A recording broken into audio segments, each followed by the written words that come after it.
Okay,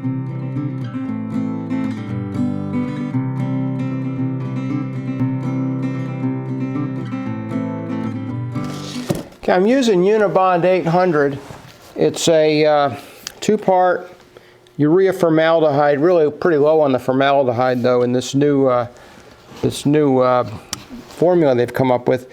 I'm going to mix it with the hardener, some blocker to help limit the bleed through, and a little bit of white tint so I can get the color up to pretty much what the curly maple veneer is. The hardener comes in two colors, medium and dark, and so I'm using the medium, which is the lightest color.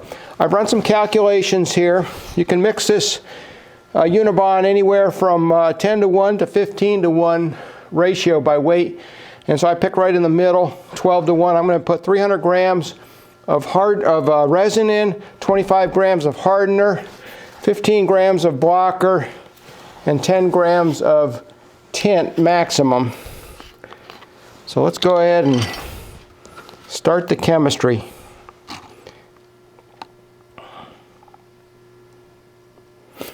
Here I am, 300 grams, right on the money. Okay, now I'll go ahead and put in the hardener, reset my scale.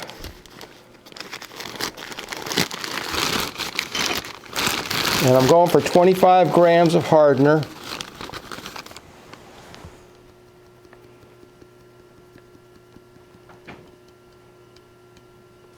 There we go. And then the blocker gets 15 grams. Again, this is to help prevent the bleed through.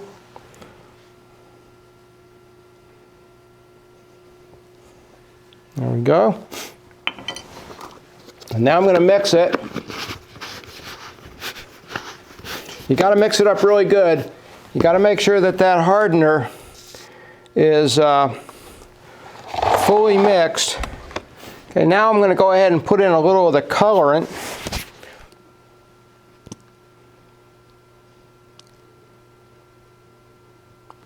Let's try 4 and see what that does.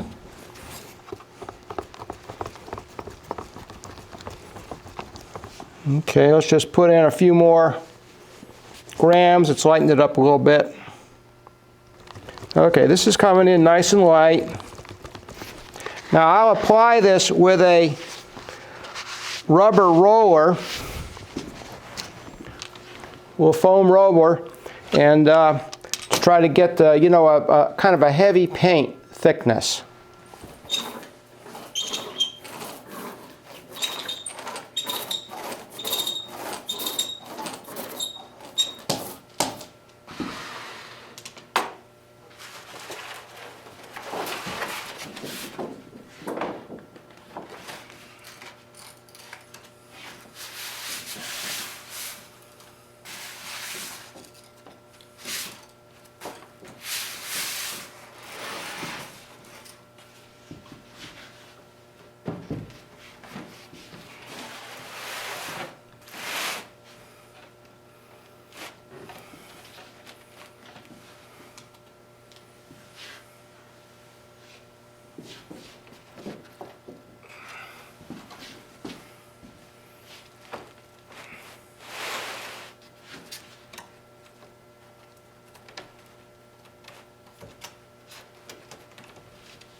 Here we are.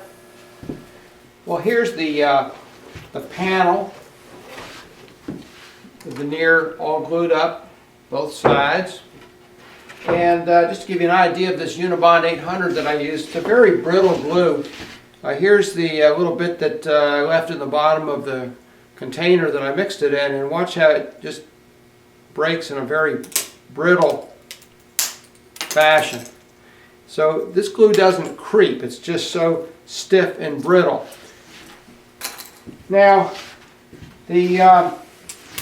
what I find the easiest way to get this veneer tape off is to take a little rag, soak it in water, and then just dab the tape, get the tape saturated, and let it sit long enough for the glue to loosen up, because it is water activated, and then I can peel the tape off.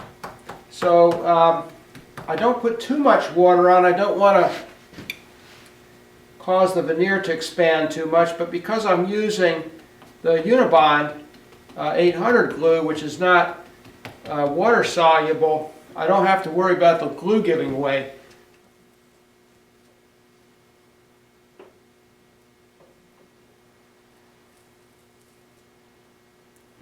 I'm about to cut the piece of plywood for the back, and so I'm swapping out my blade. I thought this is worth talking about. Normally on this saw I'm using the Forest Woodworker 1, which is a high angle alternate tooth bevel, just a moderate rake angle. But for the plywood, I'm going to go over to this Freud Ultimate Plywood Melamine blade.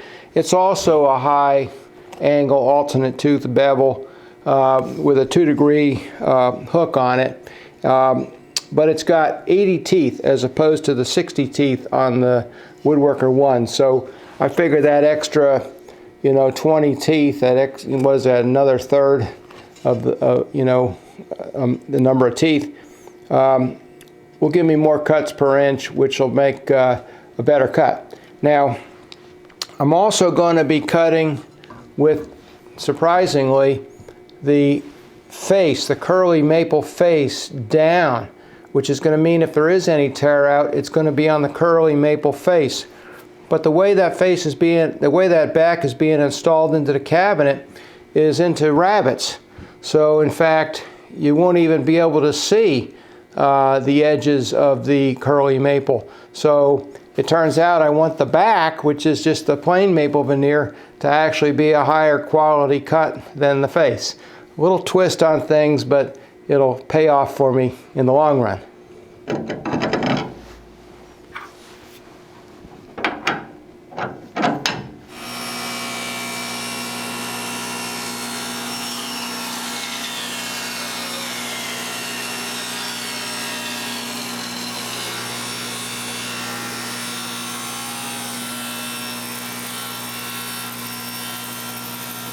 Well, the curly maple is sanded all the way down to 320 with the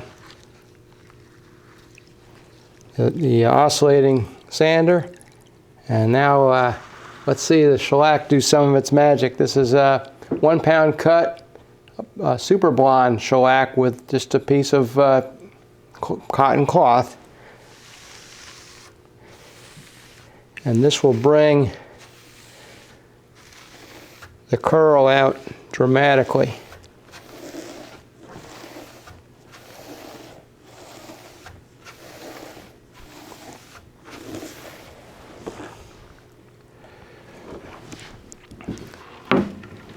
See if you can see that difference there.